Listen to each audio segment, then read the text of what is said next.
Good morning students, कैसे हैं आप सभी। होपफुली आप घर पे सब ठीक ठाक होंगे। मैं रोहित सर आज आपको नेक्स्ट चैप्टर +2 का जो नेक्स्ट चैप्टर है हमारा ह्यूमन रिप्रोडक्शन, इससे पहले हमने कौन सा किया था, इससे पहले हमने किया था reproduction in flowering plants, sexual reproduction in flowering plants किया था। और आज हम करने जा रहे हैं ह्यूमन रिप्रोडक्शन के। बहुत ही ईजी चैप्टर है और इसमें से बहुत सारे क्वेश्चंस आपके एग्ज़ाम के अंदर बनेंगे। ये CBSE बोर्ड के लिए भी है बेटा, और काफ़ी बच्चे पूछ रहे थे कि CBSE बोर्ड के लिए भी है क्या सर। ये मैं कहा ये CBSE बोर्ड के लिए भी है। और साथ में आपको बता दूं जो टीचर्स एस्टेट KVS NVS की तैयारी कर रहे हैं तो उनके लिए भी है, क्योंकि बायोलॉजी के बहुत सारे ऐसे गो थ्रू करवा रहा हूँ आपको कंटेंट से कि भाई क्या क्या चीज़ें आपको इसके अंदर याद करनी है और कैसे मल्टीपल चॉइस क्वेश्चन आपसे पूछे जा सकते हैं। तो घर पर बैठ कर तैयारी ज़रूर करें, मल्टीपल चॉइस क्वेश्चन देखें। हो सकता है कि आप मेरे YouTube चैनल से भी आप देख सकते हैं, जो भी मैं आपको करवा रहा हूँ तो उसको भी आप रिवाइज कर सकते हैं। तो भाई स्टार्ट करते हैं ह्यूमन रिप्रोडक्शन से। चलिए, ह्यूमन रिप्रोडक्शन में ह्यूमंस कैसे होते हैं, सेक्सुअली रिप्रोड्यूसिंग होते हैं और विविपेरस होते हैं। Reproductive events in humans include formation of gametes. देखो, सबसे पहले तो पता होना चाहिए कि भाई कौन कौन से रिप्रोडक्टिव इवेंट्स आपको देखने को मिलेंगे ह्यूमंस में। पहला है फॉर्मेशन ऑफ गैमेट्स, जिसमें स्पर्म मेल के द्वारा बनेंगे, फीमेल्स के द्वारा क्या बनेंगे, ओवम बनेंगे। Transfer of sperm into the female genital tract, और फिर बाद में क्या होता है, फ्यूजन होता है मेल और फीमेल गैमेट्स का। और फिर उसके बाद क्या होता है, the reproductive event occurs after puberty.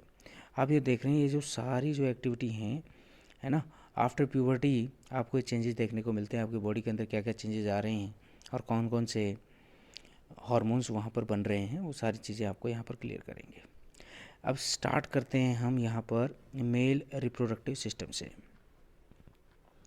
Male reproductive system क्या है, इसके अंदर क्या पढ़ेंगे हम, पेयर ऑफ टेस्टिस, ठीक है, along with the accessory ducts, glands, external genitalia, ये सारी चीज़ें इसके अंदर आती हैं। ये जो टेस्टिस सिचुएटेड कहाँ पर होते हैं, ये होते हैं आउटसाइड द एब्डोमिनल कैविटी। ध्यान रखना, ये क्वेश्चन पूछा गया है, कई बार पूछा जा चुका है कि टेस्टिस लोकेटेड कहाँ होते हैं, कहाँ पर ये पाए जाते हैं, तो आप कहेंगे आउटसाइड द एब्डोमिनल कैविटी। एक पाउच होता है, उस पाउच के अंदर पाए जाते हैं, जिसको पाउच को बोलते हैं हम स्क्रोटम। दूसरा काम क्या है, ये जो स्क्रोटम है इसका मेन काम क्या है, ये टेस्टिस के लिए लो टेम्परेचर प्रोवाइड करने का काम करता है, ताकि आसानी से स्पर्म्स की प्रोडक्शन हो सके, या हम कहें कि आसानी से स्पर्मेटोजेनेसिस वहाँ पर हो सके। हर टेस्टिस के अंदर लगभग 250 टेस्टिकुलर लॉब्यूल्स होते हैं, और हर लॉब्यूल के अंदर हाईली कोइल्ड क्या होते हैं, सेमिनिफेरस ट्यूब्यूल्स प्रेजेंट होते हैं, जिसमें स्पर्म्स बनते हैं। जितने भी सेमिनिफेरस ट्यूब्यूल्स हैं उनके अंदर दो टाइप की सेल्स आपको देखने को मिलेगी, एक तो है स्पर्मेटोगोनिया और दूसरा है सर्टोली सेल्स। याद रखें, दो टाइप की क्या है आपको यहाँ पर सेमिनिफेरस ट्यूब्यूल्स आपको पढ़ने को मिलेंगी। एक तो है बेटा स्पर्मेटोगोनिया, जिसको मेल जर्म सेल कहा जाता है, और दूसरा है सर्टोली सेल्स। ये भी आपको बताएंगे इनका क्या क्या रोल है। लेडिक सेल्स की अगर हम बात करते हैं, ये प्रेजेंट होते हैं सेमिनिफेरस ट्यूब्यूल्स के अराउंड, और ये सिंथेसाइज करते हैं और सीक्रेट करने का काम करते हैं एंड्रोजन हार्मोन। एंड्रोजन हार्मोन तो पता ही होगा, टेस्टोस्टेरोन को ही बोल रहे हैं हम। इसके अलावा है इजैकुलेटरी डक्ट। इजैकुलेटरी डक्ट जो होती है वो क्या करती है, स्टोर करती है and transport the sperm from the testis to outside through the urethra, which originate from the urinary bladder and extend through the penis to its external opening urethral meatus. तो बेटा कुछ नहीं है, ये केवल डायग्राम के बारे में आपको बताया है। डायग्रामेटिकली आपको ये समझाने की कोशिश कर रहा है कि जो इजैकुलेटरी जो डक्ट होता है वो स्टोर भी करता है और ट्रांसपोर्ट भी करने का काम करता है स्पर्म का, टेस्टिस से आउटसाइड, कहाँ से, यूरिथ्रा के थ्रू। और नॉर्मली अगर देखा जाए, जब स्पर्म बाहर जाएंगे तो स्पर्म जाएंगे कहाँ पर, तो the penis is male external genitalia. Penis को क्या कहा गया है, मेल एक्सटर्नल जेनाइटेलिया कहा गया है। और इसकी शेप कैसी होती है, एनलार्ज होती है, आगे से एनलार्ज होते हैं पेनिस, जिसको हम ग्लांस पेनिस कहते हैं। और इसके चार दोनों तरफ क्या होते हैं, छोटे छोटे फोल्ड होते हैं, जिसको बोलते हैं फोर स्किन, है ना। अगर आप स्ट्रक्चर देखेंगे तो स्ट्रक्चर में आपको क्लियर हो जाएगा। आप NCERT लेके ज़रूर बैठा करें, जब भी आप पढ़ें तो आपको ये सारी चीज़ें धीरे धीरे करके क्या हो जाएंगी, सारी की सारी क्लियर हो जाएंगी। चलिए स्टार्ट करते हैं हम यहाँ पर से। मेल जो एसेसरी ग्लैंड है उसके अंदर क्या क्या आ जाते हैं, उसमें आ जाते हैं seminal vesicles, prostate gland, paired bulbourethral gland, जिसको हम क्या बोल देते हैं भाई, काउपर्स ग्लैंड भी बोल देते हैं, सिक्रेशन ऑफ दीज ग्लैंड, ये जो ग्लैंड सिक्रेट करते हैं तो सेमिनल प्लाज्मा क्रिएट कर देते हैं, जिसके अंदर फ्रुक्टोज, कैल्शियम और बहुत सारे छोटे छोटे एंजाइम्स क्या होते हैं उसके अंदर प्रेजेंट होते हैं। बुल्बो यूरिथ्रल जो ग्लैंड्स हैं वो पेनिस को लुब्रिकेशन करने में क्या करता है, हेल्प करता है। मतलब ये सिक्रेशन क्या करते हैं बेटा, ताकि जो पेनिस है वो लुब्रिकेट बन सके। अब बारी आती है फीमेल रिप्रोडक्टिव सिस्टम की। तो फीमेल रिप्रोडक्टिव सिस्टम की बात करें तो इसमें भी क्या होता है बेटा, pair of ovaries, pair of oviduct, uterus, cervix, vagina और एक्सटर्नल जेनाइटेलिया, ये होता है बेटा पेल्विक रीजन। वो कहाँ था, आउटसाइड द एब्डोमिनल कैविटी। और फीमेल जो रिप्रोडक्टिव सिस्टम है ये होते हैं बेटा ये सारे के सारे लोकेटेड होते हैं पेल्विक रीजन के अंदर। इनके अंदर मेमोरी ग्लैंड्स भी होते हैं जो सपोर्ट करते हैं the process of reproduction. Mammary glands किसको सपोर्ट कर रहे हैं बेटा, रिप्रोडक्शन प्रोसेस को ही सपोर्ट कर रहे हैं। क्यों, क्योंकि भाई आगे जाके मिल्क इजेक्शन भी होगा वहाँ से। तो भाई अब बात करते हैं हम ओवरीज की। तो ओवरीज क्या है, प्राइमरी फीमेल सेक्स ऑर्गन होते हैं जो फीमेल गैमेट क्या करते हैं, प्रोड्यूस करते हैं, और बहुत सारे स्टीरॉयड हार्मोन भी क्या करते हैं, ये रिलीज करते हैं। हर ओवरीज के अंदर क्या होता है, बहुत ही पतली क्या होती है, एपिथेलियम होती है, जिसको हम बोलते हैं ओवेरियन स्ट्रोमा, ठीक है ना, जो डिवाइड होती रहती है into A peripheral cortex and inner medulla, which is divided into the peripheral cortex and the inner medulla। यहाँ देखें भाई, फेलोपियन ट्यूब आपको जो नज़र आ रही है यहाँ पर, fallopian tube extends from the periphery of the ovary to the uterus. मतलब फेलोपियन ट्यूब क्या है आपको मालूम होना चाहिए कि जब आपने फीमेल रिप्रोडक्टिव सिस्टम का डायग्राम अगर आपने देखा है तो आप इसको अच्छे तरीके से क्लियर कर पाएंगे। तो फेलोपियन ट्यूब जो है वो एक्सटेंड होती है ओवरी से यूटेरस की तरफ। The part close to the ovary is funnel shape. आपने देखा होगा कि इस प्रकार से आप देखते हैं शेप होती है, ये ओवरी है ना, ये क्या है, यूटेरस है, और ये फेलोपियन ट्यूब है बेटा, ठीक है, ये फेलोपियन ट्यूब है। अब यहाँ पे छोटे छोटे क्या होते हैं, फिंगर लाइक प्रोजेक्शंस आपको नज़र आती है। जो ये फिंगर लाइक जो प्रोजेक्शंस आपको नज़र आ रही है इसको बोलते हैं फिम्ब्रेई। क्या बोलते हैं, फिम्ब्रेई बोलते हैं। इनफंडिबुलम क्या होता है बेटा, leads to the ampulla and join with the uterus with isthmus. Uterus is the pear shape structure also called the वॉर्म। ये पियर शेप होती है बेटा जिसको हम वॉर्म कहते हैं। यूटेरस ओपन होती है बेटा वेजिना, और वहाँ पे एक छोटा सा क्या होता है, सर्विक्स होता है। Uterus open vagina through a narrow cervix. जो कैविटी है जो सर्विक्स की, जिसको हम सर्वाइकल कैनाल बोलते हैं, along with the vagina forms the birth canal, उसको हम क्या बोल देते हैं बेटा, बर्थ कैनाल बोल देते हैं। और जो वॉल है यूटेरस की वो 3 लेयर से बनी होती है, जिसका नाम क्या है बेटा, पेरीमेट्रियम, मायोकार्डियम, एंडोमेट्रियम।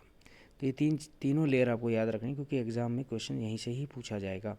पेरीमेट्रियम की बात करते हैं तो सबसे आउटर लेयर को हम बोलते हैं, एक्सटर्नल मेम्ब्रेन को बोलते हैं पेरीमेट्रियम, और मायोमेट्रियम बीच का होता है बेटा, मिडल होता है, थिक लेयर होती है, स्मूथ मसल्स होती है यहाँ पर, और स्ट्रॉन्ग कॉन्ट्रैक्शन करने में क्या करते हैं, हेल्प करती हैं during the delivery of baby. और वहीं एंडोमेट्रियम की बात करते हैं तो यूटेरस की जो इनर वॉल होती है बेटा उसको हम क्या बोलते हैं, एंडोमेट्रियम कहते हैं। साइक्लिक चेंजेस आप देखते रहते हैं, और जिसकी वजह से क्या है, मेंस्ट्रुअल साइकिल्स आप देख पाते हैं। तो फीमेल के अंदर जो एक्सटर्नल जो जेनाइटेलिया है उसके अंदर क्या क्या आ जाते हैं, mons pubis, labia majora, labia minora. तो बहुत ही इंपॉर्टेंट है ये। जो ओपनिंग है वेजिना की is often partially covered by a membrane called hymen, है ना, opening of vagina is often partially covered by a membrane called hymen. और जो टीनी फिंगर लाइक जो प्रोजेक्शंस जो प्रेजेंट होती हैं, अब projection of the 2 labia minora about the urethral opening, उसको कहते हैं हम क्लिटोरिस। क्या बोलते हैं, क्लिटोरिस कहते हैं।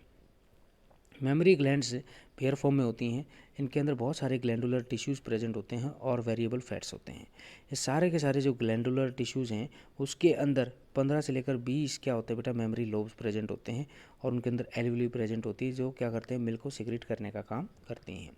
मेमोरी डक्ट्स नॉर्मली अगर देखें join to form mammary ampulla. Mammary जो डक्ट्स हैं जब जॉइन करती हैं तो आपस में क्या बनती है बेटा, मेमोरी एम्पुला यहाँ पर आपको देखने को मिलेगा। गैमेटोजेनेसिस की अगर मैं बात करता हूँ तो क्या है भाई, the process of the formation of male and female gamete, है ना, मेल और फीमेल गैमेट का फॉर्मेशन होना ही क्या कहलाता है, गैमेटोजेनेसिस कहलाता है।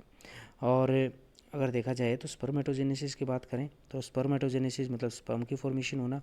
टेस्टिस के अंदर सबसे पहले क्या होता है, इमेच्योर मेल जर्म सेल्स होते हैं, ठीक है भाई, स्पर्मेटोगोनिया बोलते हैं, वो क्या प्रोड्यूस करते हैं, स्पर्म को प्रोड्यूस करते हैं by the help of the, कैसा कौन सा प्रोसेस, स्पर्मेटोजेनेसिस प्रोसेस कहा जाएगा।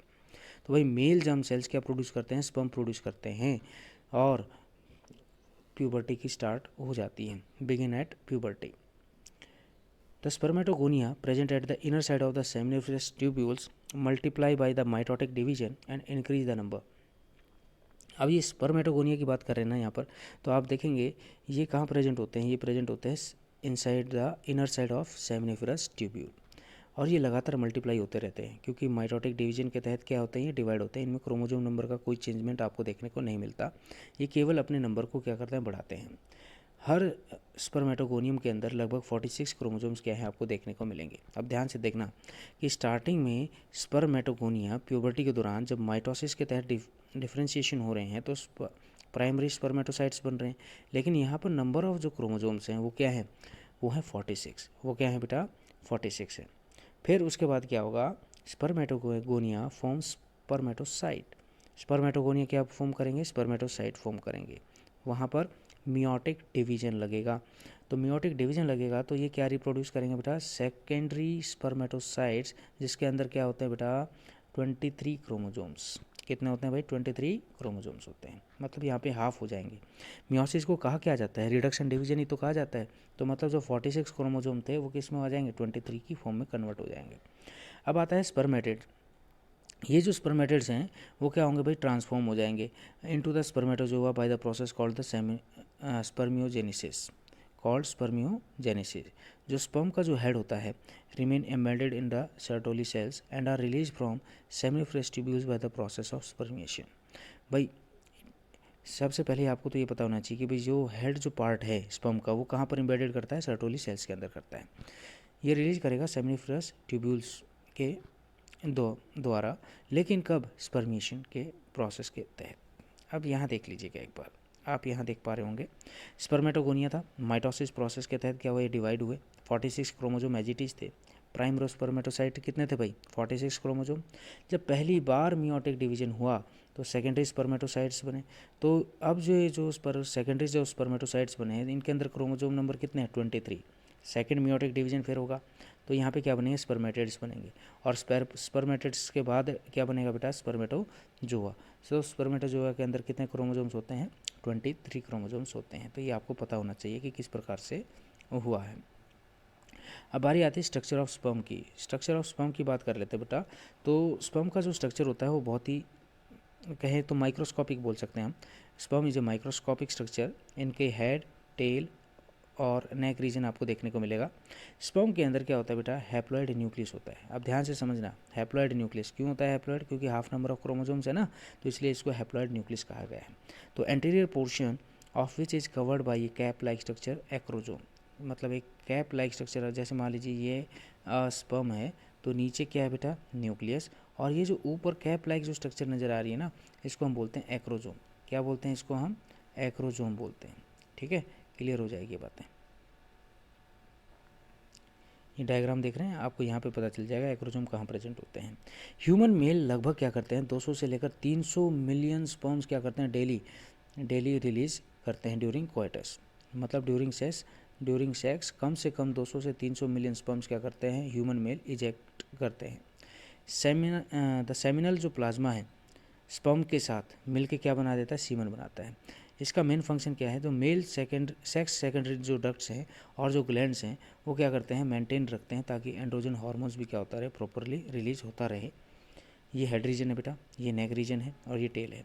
आप देख रहे हैं हेड रीजन में आउटर लेयर आपको क्या बोलते हैं, प्लाज्मा मेम्ब्रेन, और ऊपर कप लाइक स्ट्रक्चर को क्या बोलते हैं, एक्रोजोम। नीचे क्या आपको न्यूक्लियस नजर आएगा जिसके अंदर क्रोमोजोमल मटेरियल होता है, 23 क्रोमोजोम्स प्रेजेंट होते हैं। नेक रीजन में आपको सेंट्रियोल मिलेगा, मिडल पीस आपको यहाँ पर नज़र आ रहा है। माइटोकॉन्ड्रिया एनर्जी सोर्स है बेटा, एटीपी की फॉर्म में एनर्जी रिलीज करेगा ताकि आसानी से स्विम कर सके और आगे की तरफ रोटेट कर सके। ये टेल है। ठीक है, तो ये स्पर्म का डायग्राम है मेल रिप्रोडक्टिव क्या बोलेंगे, गैमेट्स। अब बारी आती है oogenesis की। oogenesis अगर हम देखें यहाँ पर ना, तो ये oogenesis का मतलब क्या होता है, formation of mature female gamete is called oogenesis। ये प्रोसेस है जिसमें फीमेल गैमेट की क्या होती है बेटा, फॉर्मेशन होती है, उसी को हम oogenesis कहते हैं।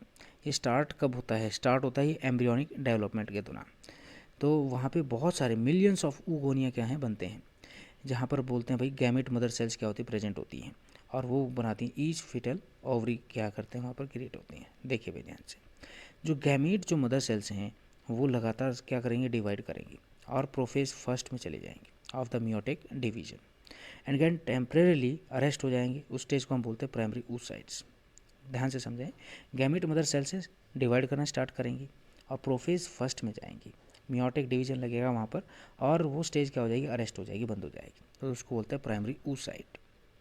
अब हर प्राइमरी oocyte के अंदर क्या है, get a surrounded by a layer granulosa cell. Granulosa cell के तहत क्या होती है, वो सराउंडेड होती है। प्राइमरी oocyte के चारों तरफ क्या होती है, ग्रेनुलोसा सेल्स प्रेजेंट होती है, जिसको हम प्राइमरी फॉलिकल्स कहते हैं। एट प्यूबर्टी, प्यूबर्टी के दौरान लगभग 60,000 टू 80,000 प्राइमरी जो फॉलिकल्स हैं वो ओवरी के अंदर बच जाती हैं। ये डायग्राम देख रहे हैं आप, ये ब्लड है, ये प्राइमरी फॉलिकल आपको दिखाई दे रहा है। प्राइमरी फॉलिकल्स, ये जैसे प्राइमरी फॉलिकल है ना, तो इसके चारों तरफ जो एक लेयर है उसको हम ग्रेनुलोसा सेल्स की लेयर कहते हैं। अब ये लगातार क्या करेंगे, डिवाइड करेंगी। डिवाइड करेंगी तो क्या होगा बेटा, डिवाइड करेंगी तो यहाँ से एग का क्या होगा भाई, निर्माण होगा, एग यहाँ पर बनेगा। तो कैसे बनेगा वो सारी डिटेल्स आपको बता रहे हैं। अब यहाँ देखिएगा, प्राइमरी जो फॉलिकल्स है get surrounded by the more layer of granulosa cells. Primary follicles के चारों तरफ क्या होता है, ग्रेनुलोसा सेल्स ज़्यादा प्रेजेंट होते हैं, जिसको हम सेकेंडरी फॉलिकल कहेंगे। और दैट ट्रांसफॉर्म, और वो क्या करेंगे फिर टर्सरी फॉलिकल्स की फॉर्म में जाएंगे। That contains fluid fill cavity called antrum. अब फ्लूइड क्या है, इसके अंदर आ जाएगा। ये जो बीच में कैविटी आपको जो नज़र आ रही है, जैसे ये है ना, ये जो आप बीच में जो कैविटी नज़र आ रही है, इसमें क्या चला जाएगा भाई, लिक्विड आ जाएगा, जिसको बोलते हैं हम एंट्रम। टर्सरी फॉलिकल फिर फर्दर डिवाइड होगा, वहाँ से क्या होगा, मैच्योर फॉलिकल्स बनेगा, जिसको हम बोलते हैं ग्राफिन फॉलिकल्स, जो रप्चर करेगा और क्या रिलीज करेगा, सेकेंडरी oocyte, मतलब ओवम रिलीज करेगा फ्रॉम दी ओवरी। और ये प्रोसेस क्या कहलाएगा बच्चों, ओव्यूलेशन कहलाएगा।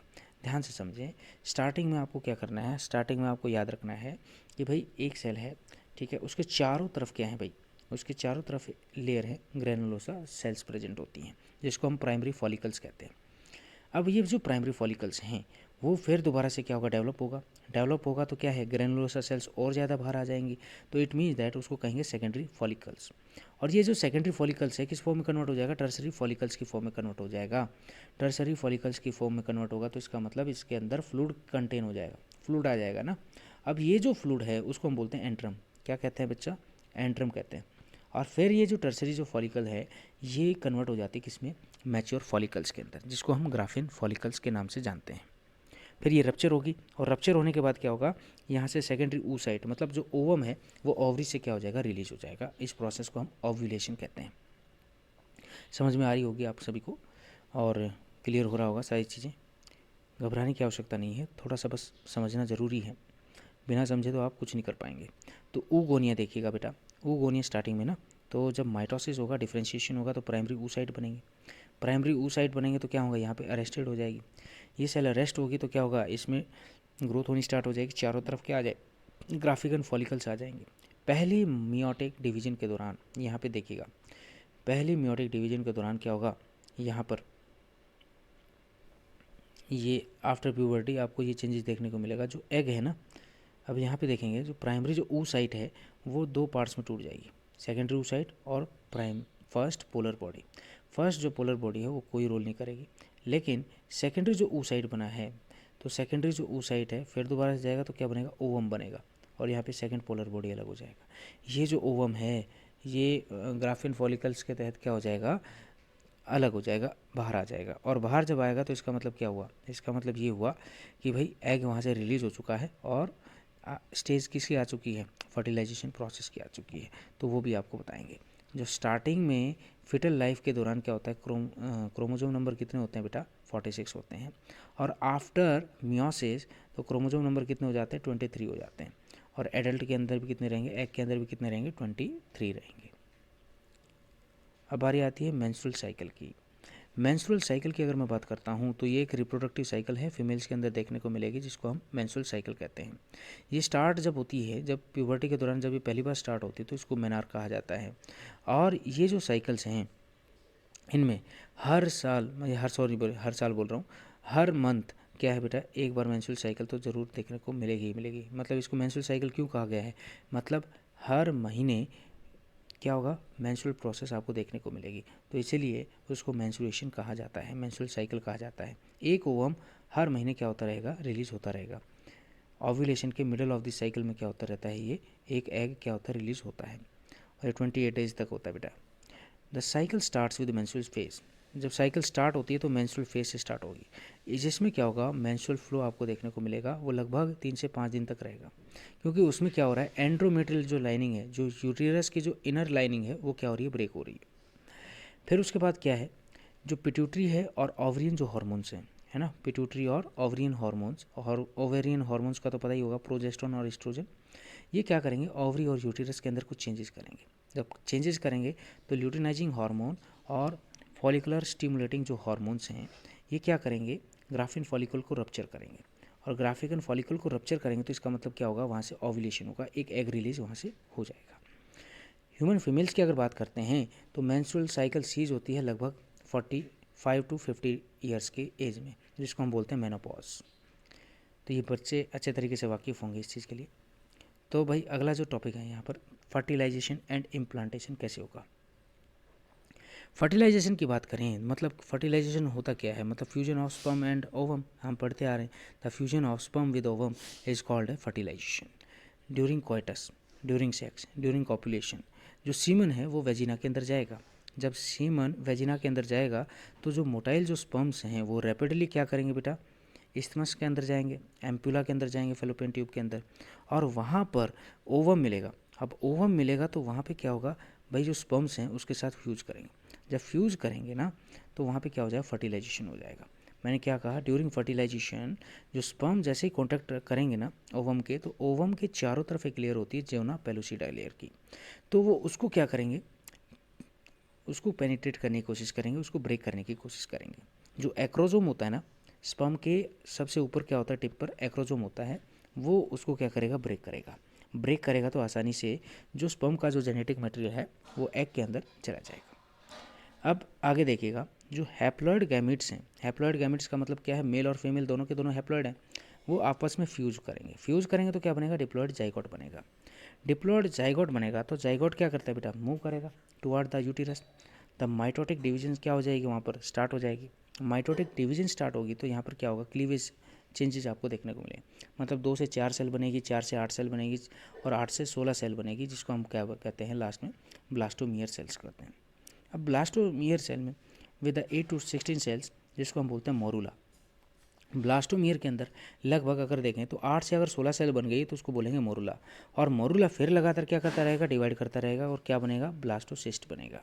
ब्लास्टोसिस्ट की जो अब देखेंगे, जो आउटर जो लेयर है ब्लास्टोसिस्ट की, उसको कहा जाता है trophoblast, that attach with the endometrium of the uterus, जो कि क्या करती है बेटा, यूटिरस की जो एंडोमेट्रियम जो इनर जो लेयर है वहाँ पे जाके अटैच होती है, जिसको हम बोलते हैं इम्प्लांटेशन। और फिर लास्ट में क्या होगा, प्रेगनेंसी होगी, that leads to the pregnancy. जब बच्चा डेवलप हो जाएगा कंप्लीट, तो फिर बाद में लास्ट में आपको ये चीज़ें देखने को मिलेगी। ये जो आप देख पा रहे हैं ना, ये जो देख पा रहे हैं आप अच्छे से देखिएगा एक बार, ये है मेंस्ट्रुअल साइकिल। अब ध्यान से देखो, अभी नीचे देखो, मेंस्ट्रुएशन। अब 1 से 5 या 1 से 4 दिन तक क्या होता है बेटा, मेंसेस स्टार्ट रहते हैं, और फिर उसके बाद क्या है, फॉलिकुलर फेज, मतलब प्रोलिफरेटिव फेज। अब मतलब एग बनना स्टार्ट हो जाएगा, मतलब 5 से लेकर 15 तक लगा लीजिएगा, 10 दिन का बीच का गैप लगा लीजिए, जिसमें क्या है, एग बनता है। अब एग बनने के बाद ओव्यूलेशन हो जाएगा, लगभग 15 से बिटवीन में होता है, 15 से लेकर 21 दिन तक क्या होगा भाई, वहाँ पर एग रिलीज हो जाएगा। जब एग रिलीज होगा तो यहाँ पर क्या है कि भाई प्रिपेयर रहेगा, ये प्रिपेयर रहेगा, तो इसका मतलब क्या हुआ कि भाई अगर स्पर्म जाएगा तो वहाँ पे फर्टिलाइजेशन निश्चित है होगी। लेकिन अगर नहीं हुआ तो क्या होगा, नहीं होगा तो फिर लास्ट में ब्लीडिंग होनी स्टार्ट हो जाएगी, फिर दोबारा से मेंसेस क्या हो जाएंगे, स्टार्ट हो जाएंगे। तो मतलब ये जो स्टेजेज हैं, जो आपसे पूछा जाए कि जब सबसे बेस्ट स्टेज कौन सी है ओव्यूलेशन की, तो आपका जो सही जवाब होगा वो होगा 15 से 20। क्या होगा भाई, 15 से 20। इस दौरान क्या होता है कि जो प्राइमरी जो हार्मोन लेवल है ना, पिट्यूटरी जो हार्मोन जो लेवल है, अब देखो स्टार्टिंग जब मेंसेस स्टार्ट होता है तो फिर फॉलिकुलर स्टिमुलेटिंग हार्मोन ज़्यादा होता है, और ल्यूटिनाइजिंग हार्मोन की संख्या क्या होती है, मतलब अमाउंट क्या होती है, कम होती है। लेकिन जैसे जैसे जब एग रिलीज होगा तो ल्यूटिनाइजिंग हार्मोन क्या होगा बेटा, ज़्यादा हो जाएगा, और फॉलिकल स्टिमुलेटिंग हार्मोन क्या रहेगा, कम रहेगा। फिर लास्ट में जब फर्टिलाइजेशन नहीं होगा तो आप यहाँ देखेंगे फर्टिलाइजेशन नहीं होगा तो क्या होगा बेटा, फिर दोबारा से FSH की मात्रा क्या हो जाएगी, ज़्यादा हो जाएगी, और LH की क्या हो जाएगी, कम हो जाएगी। ये आपको स्टेजेस बता रखे हैं कि भाई कौन से टाइम पर क्या होगा। तो भाई मेंसेस जब स्टार्ट होती है तब क्या होता है, फॉलिकल डेवलप होता है, फॉलिकल डेवलप होगा। अब मेंसेस स्टॉप हो गई, फॉलिकल डेवलप हो गया, क्या बनेगा भाई, मैच्योर फॉलिकल बनेगा और ओव्यूलेशन आपको देखने को मिलेगा। फिर क्या होगा, डेवलप होगा भाई क्या, कॉर्पस ल्यूटियम, कॉर्पस ल्यूटियम, और फिर उसके बाद क्या होगा, regression corpus luteum. Corpus luteum का मतलब होता है जो इनर लेयर है ना, एंडोमेट्रियम है ना, वो प्रिपेयर होगी। अब वो प्रिपेयर होगी, वो किस लिए हो रही है कि भाई फर्टिलाइजेशन हुआ तो एग यहाँ पे जाके क्या करेगा, एम्बेड करेगा, उसको नॉरिशमेंट वगैरह प्रोवाइड होगा। लेकिन एग फर्टिलाइज ही नहीं हुआ तो क्या होगा, जो कॉर्पस जो ल्यूटियम है वो ब्रेक होना स्टार्ट हो जाएगा, ब्रेक होना स्टार्ट होगा तो मेंसेस स्टार्ट हो जाएंगे। ओवेरियन हार्मोन लेवल की अगर बात करते हैं तो स्टार्टिंग में एस्ट्रोजन की मात्रा क्या होती है, ज़्यादा होती है, और प्रोजेस्टेरोन की मात्रा क्या होती है, कम होती है। लेकिन जब ओव्यूलेशन होता है तो एस्ट्रोजन और ज़्यादा हो जाता है, प्रोजेस्टेरोन कम ही रहता है। जब फर्टिलाइजेशन का टाइम रहता है तो उस दौरान प्रोजेस्टेरोन का लेवल क्या हो जाता है, ज़्यादा हो जाता है, और एस्ट्रोजन का क्या हो जाता है, कम हो जाता है। अगर फर्टिलाइजेशन नहीं हुआ तो क्या होगा, फर्टिलाइजेशन नहीं हुआ तो फिर दोबारा से वापस वही स्टेज आ जाएगी, मतलब एस्ट्रोजन की लेवल तो ज़्यादा ही रहेगा लेकिन प्रोजेस्टेरोन का क्या हो जाएगा, कम हो जाएगा। तो ये चीज़ें आपको याद रखनी है। अब हमारा लास्ट टॉपिक है, यहाँ पर लास्ट टॉपिक देख पा रहे होंगे आप, pregnancy and embryonic development, pregnancy and embryonic development. तो फिंगर लाइक जो प्रोजेक्शंस आप देखते हैं on the trophoblast after implantation, उसको क्या कहते हैं भाई, क्रॉनिक विली कहते हैं। क्या कहते हैं भाई, क्रॉनिक विली। नीचे आपको देखोगे आप फिंगर लाइक प्रोजेक्शंस आपको नजर आएंगे इस प्रकार से, है ना, इस प्रकार से, ये मान लीजिए प्लेसेंटा है, ठीक है ना। तो ऐसे फिंगर लाइक प्रोजेक्शंस आपको क्या है, देखने को मिलेंगी। तो उसको ही हम क्या कहते हैं यहाँ पर, क्रॉनिक विली कहते हैं। क्या कहते हैं भाई, क्रॉनिक विली कहते हैं। That along with the uterine wall, जो कि क्या है भाई, यूटेरियन वॉल के साथ अटैच हो जाती हैं, और जिसके तहत, जिसको हम बोलते हैं प्लेसेंटा, क्या बोलते हैं, प्लेसेंटा, और जिसके तहत क्या होगा भाई, जो भी फूड वगैरह है या वेस्ट है वो आदान प्रदान होगा, मतलब ट्रांसफ़र होगा। प्लेसेंटा अटैच हो जाते हैं कहाँ पर, फीटस के साथ, फीटस मतलब विद एम्बिलिकल कॉर्ड, जो क्या करते हैं, फूड और ऑक्सीजन को ट्रांसफ़र करने का काम करते हैं। एम्बिलिकल कॉर्ड की सहायता से क्या होगा, फूड ट्रांसफ़र होगा। लेकिन जो अम्बिलिकल कॉर्ड क्या है, वो क्या है बेटा, फीटस और यूटेरस के बीच का, फीटस और यूटेरस के बीच में क्या है, एम्बिलिकल कॉर्ड है। अब सॉरी, फीटस और एम्ब्रियो नहीं बोल रहा, प्लेसेंटा की बात करें ना, प्लेसेंटा कहाँ होती है बेटा, फीटस के अंदर बनेगा, वो फीटस के अंदर बनेगा तो वहाँ से क्या होगा, अम्बिलिकल कॉर्ड डेवलप होगी। अम्बिलिकल कॉर्ड कहाँ तक जाएगी, वो एम्ब्रियो तक जाएगी। अब एम्ब्रियो तक जाएगी तो इसका मतलब क्या, वो फूड और ऑक्सीजन को क्या करेगा, प्रोवाइड करने का काम करेगा।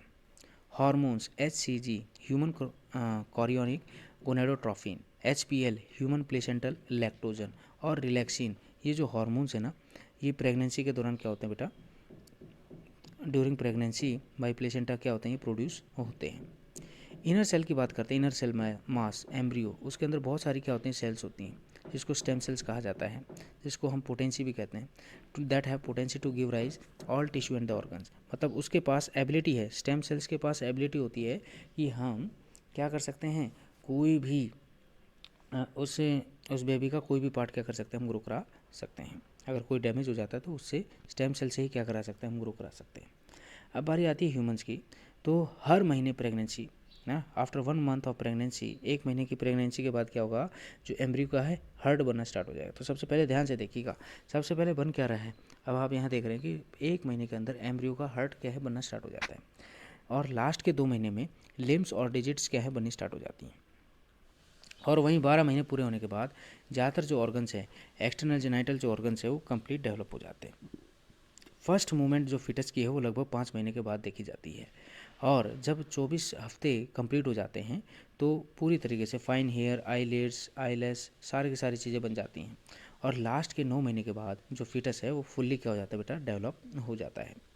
फिर आता है पार्चुरेशन। पार्चुरेशन का मतलब क्या होता है, ये प्रोसेस होता है of delivery of a fully develop fetus, है ना, is called the parturition. Fully developed fetus की जब डिलीवरी होगी तो उस प्रोसेस को क्या कहा जाता है, पार्चुरेशन कहा जाता है। और ये normally it occurs due to the fetal ejection reflex. Fetal ejection reflex के कारण आपको ये देखने को मिलेगा। मेमोरी ग्लैंड्स हैं जो फीमेल्स की, वो क्या करती है बेटा, मिल्क प्रोड्यूस करने का काम करती हैं। और प्रेगनेंसी के एंड में क्या होगा भाई, end of pregnancy bye the process of lactation, जैसे ही प्रेगनेंसी का एंड होगा मतलब पार्चुरेशन होगा तो लैक्टेशन प्रोसेस क्या होगा, स्टार्ट हो जाएगा। मतलब मिल्क क्या है, प्रोड्यूस करना स्टार्ट हो जाएगा मेमोरी ग्लैंड्स के द्वारा ब्रेस्ट में। The milk produce during the initial few days, मतलब स्टार्टिंग में जो मिल्क है, जो फीमेल के अगर कहें the milk produce during the initial few days, starting के फेजेज में जब मिल्क प्रोड्यूस होता है उसके अंदर क्या होते हैं, बहुत ही ज़्यादा एंटीबॉडीज़ क्या होते हैं, प्रेजेंट होते हैं, जिसको हम बोलते हैं कोलोस्ट्रम। क्या बोलते हैं बेटा, कोलोस्ट्रम बोलते हैं। और नॉर्मली कहा जाए तो उसके अंदर एंटीबॉडीज़ की मात्रा क्या होती है, ज़्यादा होती है। तो इसलिए बच्चे को सबसे पहले माँ का दूध ही पिलाना चाहिए। तो बेटा ये था आपका ह्यूमन रिप्रोडक्शन चैप्टर पूरा कंप्लीट। अगर आपको अच्छा लगा हो तो लाइक सब्सक्राइब करना ना भूलें और कमेंट करना ना भूलें। और साथ में इतना ज़रूर कहना चाहता हूँ कि अगर आपको अच्छी लगती है तो आप मेरे इस वीडियो को अपना स्टेटस एक बार ज़रूर बनाएं, फिर फेसबुक पे या फिर अपने सोशल मीडिया पे, ताकि ज़्यादा से ज़्यादा बच्चों तक ये नॉलेज क्या हो सके, जा सके, शेयर हो सके। ठीक है भाई, बहुत बहुत धन्यवाद। आपसे कल मुलाकात करेंगे। जय हिंद, जय भारत।